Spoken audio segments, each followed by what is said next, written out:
think we should do? I'm gonna drive past once and just see if anyone's home. It looks deserted. No, just keep driving. What do we do now? The police? I don't know if we can trust them. All kinds of weird stuff is going on. Well, what about that reporter, Nordland? She just used us, remember? Said we'd seen flying saucers when we never actually talked to her. Except, What? Bobby, if we didn't tell Nordland about seeing the flying saucer, who did? Well, Agent Smith must have. He said he wanted us discredited. Which might mean Nordland had nothing to do with it. Let's just drive out of the paper and see her. Do you think we can trust her? I don't think we have a choice. We have to... What? Why did you stop? Look at the school. Isn't it? Yeah, Bobby, it's Tuesday. And it's 3 in the afternoon. Parking lot's empty.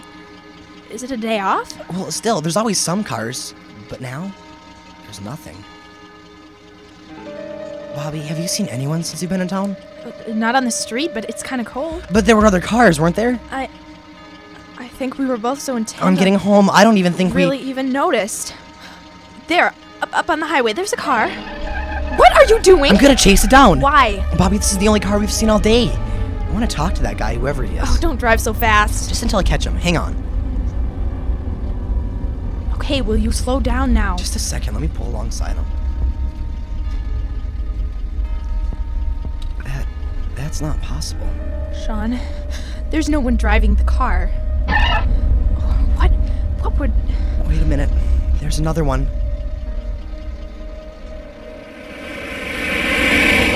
There was nobody in that one either. This isn't our town. What? Bobby, this can't be our town. It's like a big model, like a giant train What set. are you talking about? We've got to go. Sean, calm down. They're coming for us again. We've got to get away. You're gonna get us into an accident.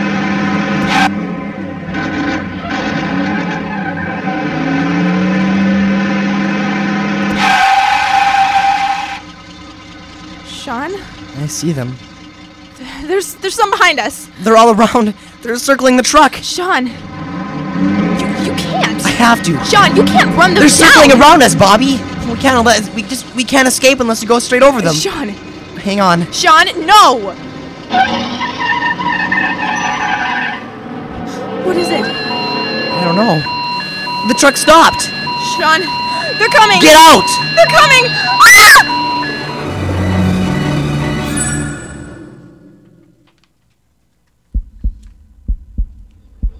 How long do you think he's been in the snow? I'm gonna be sick.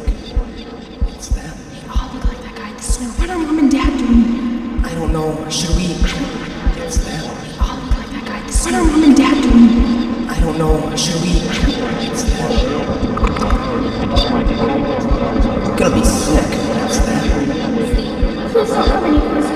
I don't want anyone to see. Bobby? Mom? Jim, she's awake. Oh, thank goodness. Is Sean any different? I think he's waking up. Sean, you with us there, big guy? Where? What? No! No, you can't even take away! Calm down. It's okay, son, it's okay. Mom? Yes. Dad, is that really you? Yeah, it really is. Then, I'm over here. what do you remember? Everything. Dad, something's wrong. I know. Why did you send us away? I mean, we didn't deserve Hey, to... I didn't. What? I didn't send you away. Dad, we saw... Honey, you saw a lot of things. Bobby, Sean, where do you think you were all this time? Since you broke out of those places, I mean. Well, we found a cabin. And we borrowed that truck and... Right. Then we drove down here. How long did you stay in the cabin? Maybe an hour. I mean, just long enough to get warm and get some food. What is it? We shouldn't tell them. Laura. You shouldn't tell us what? When you got away from the detention center that night, you did make it to a cabin, but that's as far as you got. What do you mean? We're not really sure because it took us this long to get to find you. What's going on? I don't understand. Sean, calm down. No, I will not calm down, Dad. I was in that room when you agreed to send me to that place. And I was in that cabin and in that truck. And I saw this town empty with just a few cars driving around. I saw people on them. I never agreed to send you anywhere. But we saw you. I know, but it wasn't me. All right, look, we need to talk this over. Are you sure? Laura, look at them. They'll bust if they don't know. And besides, it would be nice if someone were honest for a change. Sean, Bobby, only part of what you remember really happened. The truth is, after you two met with Smith in school that day, your mother and I were called in for questioning. To be interrogated, really. They talked to us for hours. They canceled appointments in our names and forged notes. So you didn't leave Becky alone? Oh, no. And by the way, thank you for getting her to Allison's house. It was a godsend that she was out of the way. Otherwise, these monsters would have found her. So you were interrogated? Where? Building down by the airport. I knew it. We saw you there. What? We came down to try to find Agent Smith, and we saw you there. We peeked in the window. That was when they captured us. Huh, so that disturbance we It heard. must have been Sean and Bobby. You heard us? Oh, we heard something, and we were told it was none of our concern and not to worry about it. After that, we were told you kids were in protective custody and would not be released until the threat was passed.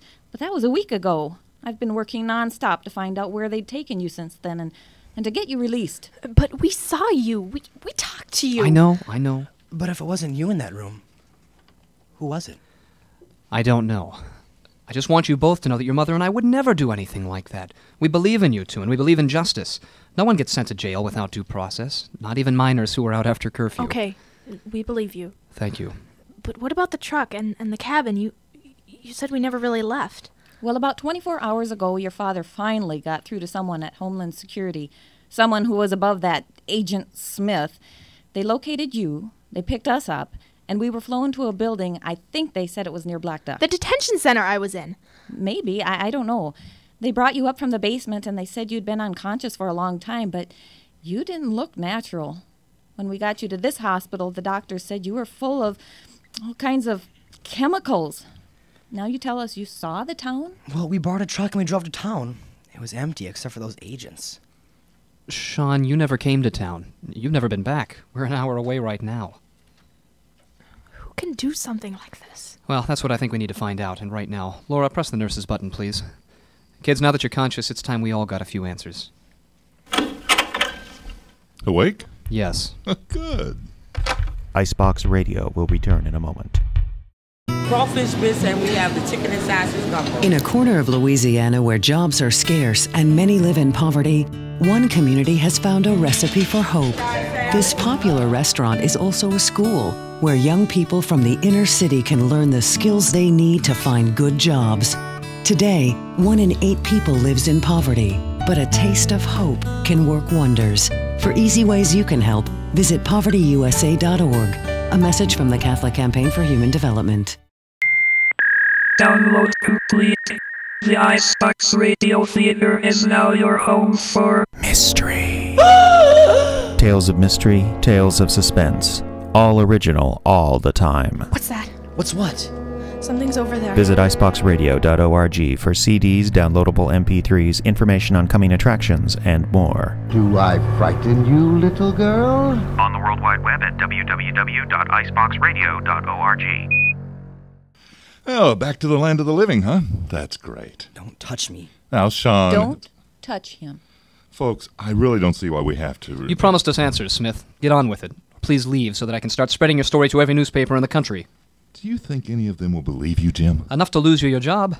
Well, that's rather vindictive, don't you think? Yes, it is. And I hate being reduced to threats, but I will not be put off any longer. What has happened to my children? Look, there are security protocols in place. We can't just break them to tell you... Mr. Smith, have my children been causing trouble? Have they been an unwanted distraction from your regular work? I guess you could say that. Uh-huh. Then just imagine for a second what it would be like for you if their father... And their mother. ...started doing the same thing. Snooping around, asking questions, being persistent. I'd rather not imagine what that might be like, if that's okay with you. Okay. It does not leave this room. Manuel de Jesus. What? The man in the snowbank. His name was Manuel de Jesus. He's 42 years old from Fort Lauderdale. He went missing 6 months ago when scientists abducted him from his backyard. How he got into the snowbank behind your high school, we really don't know. You had better start making more sense. Look, to understand what's happened, you need to have an open mind. We have open minds, but we want to know what's happening. Okay, good. The whole story begins... It begins in a town called Roswell, New Mexico in 1947. Oh, come on! Mr. Regal, please. You expect us to sit here and listen to fairy tales? Laura, get their things. We're taking the kids to another hospital. I wouldn't do that. Dad, don't listen to him. I don't even think he's real. He's not even part of the government. Oh, he does work for the government, Sean. I've been checking up on that, and it turns out our opinion of Agent Smith is pretty close to that of his supervisor. Please. One call from me, and he's out of a job. Please!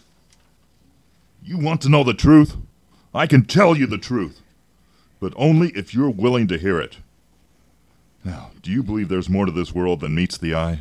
Yes, we do. Then listen to me. Mr. Regal, you might not want to believe it, and you might want to think it was a fairy tale, but an aircraft did crash in Roswell in 1947.